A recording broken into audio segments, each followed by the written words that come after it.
Hoy vamos a desandar el discurso libertario sobre la historia económica argentina, que casualmente es el mismo que el del macrismo.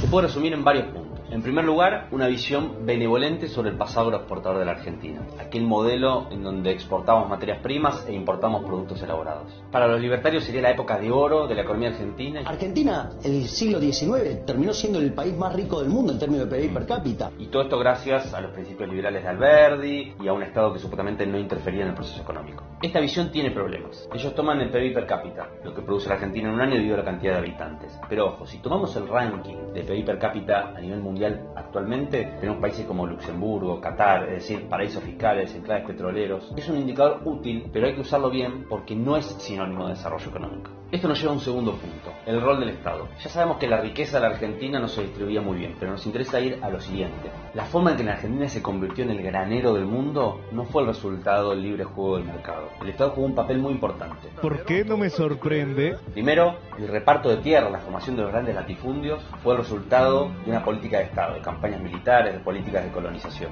Toda la infraestructura que se generó en esa época, el ferrocarril, los caminos, los puertos, fue el resultado de una política de Estado. Y por último, la política económica y monetaria de esa época tuvo momentos muy deficientes y nos llevaron a grandes crisis económicas como la de 1890. En esos años los gobiernos nos endeudaron mucho con el exterior, lo que provocó devaluaciones e incluso default de la deuda externa. No crean que la historia de la deuda y los default empezó ahora. Vamos al tercer punto. En el discurso libertario, supuestamente la Argentina en un momento decidió salirse de este modelo. Algunos dicen 1930, otros dicen 1945. Milei incluso va más allá y dice esto. La decadencia argentina empieza cuando a partir de la década de 1910... ¿Estabas refiriéndote a Irigoyen? Sí, claro, obvio. Es decir, que los problemas de la Argentina habrían empezado cuando se amplió el derecho al voto. Para los libertarios el problema de la Argentina sería la democracia. ¡Qué agradable sujeto! En cualquier caso, la idea de que la Argentina en un momento determinado decidió salirse de este modelo es falsa. No fuimos nosotros los que abandonamos el mundo, sino que el mundo nos abandonó a nosotros. Y justamente por tener una economía tan dependiente del comercio exterior es que el impacto de la crisis del 30 fue tan grande en la Argentina. Vamos a un segundo aspecto de la visión libertaria de la historia económica argentina.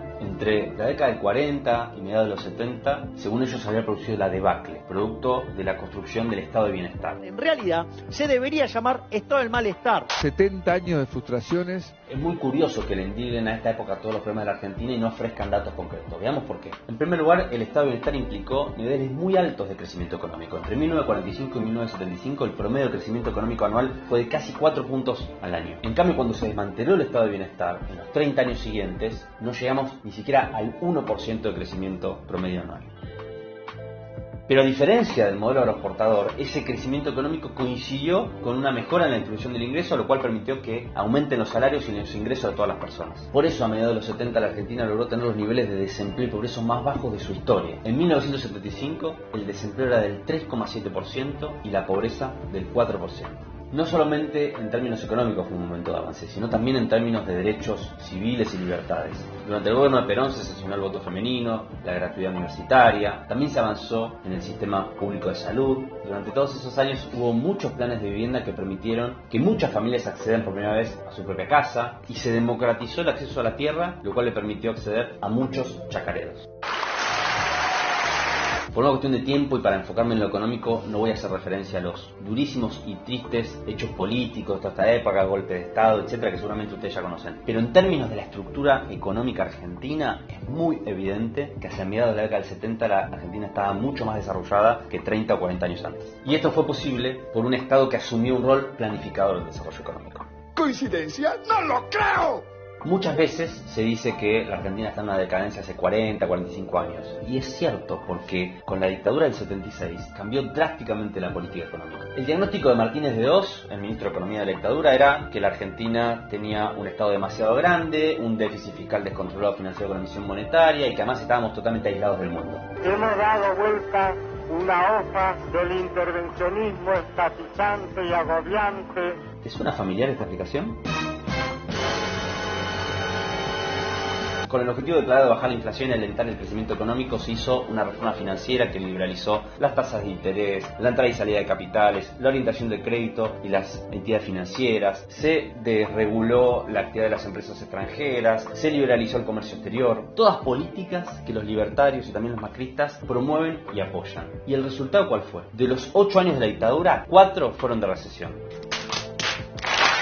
En 1983 la Argentina producía menos que en 1975. Otro cambio muy importante de esta época es la deuda externa. La dictadura multiplicó la deuda externa casi por 6, combinada además con una salida de capitales que nos llevó a la gran crisis del 89. Inició así el primer ciclo de endeudamiento masivo de la historia económica reciente.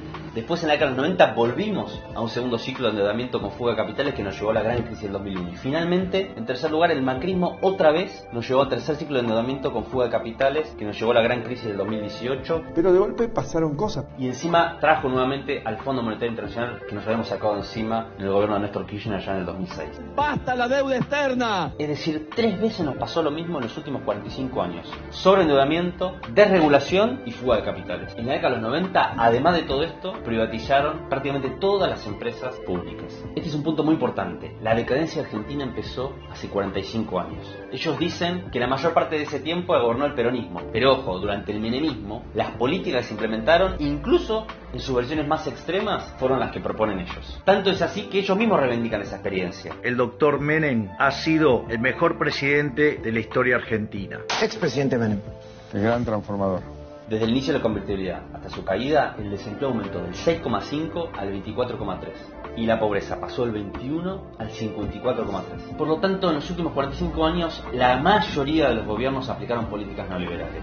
Te digo, ni me sorprende. Sin embargo, hubo un paréntesis durante los gobiernos de Néstor y Cristina entre el 2013 y el 2015, donde no solamente no hubo continuidad de estas mismas políticas, sino que lograron revertirse muchas de ellas. Por ejemplo, entre el 2013 y el 2015, el promedio del crecimiento anual fue 4,1%, muy superior al promedio de los 45 años. La pobreza bajó del 59 al 28%, menos de la mitad. La desocupación, que era del 20,4% en 2003, llegó al 5,9% en el 2015. Y los salarios reales entre el 2002 y el 2015 crecieron casi un 80%. Además, en esos años se produjo un aumento tendencial de la productividad que se combinó con aumento de salarios y creación de empleo. Un círculo virtuoso que no se repetía desde la década del 60. Podríamos seguir con más y más datos. Tampoco quiero decir que en esta época era todo perfecto, que vivíamos en Disney. Ni siquiera que hay que volver ahora a esas políticas exactamente. Se trata simplemente de demostrar que las políticas que proponen los libertarios y Macri no solo no son una novedad, sino que son el status quo de los últimos 45 años. La historia es clara. Para que la Argentina crezca y mejore las condiciones de vida de su gente, el Estado juega un papel fundamental.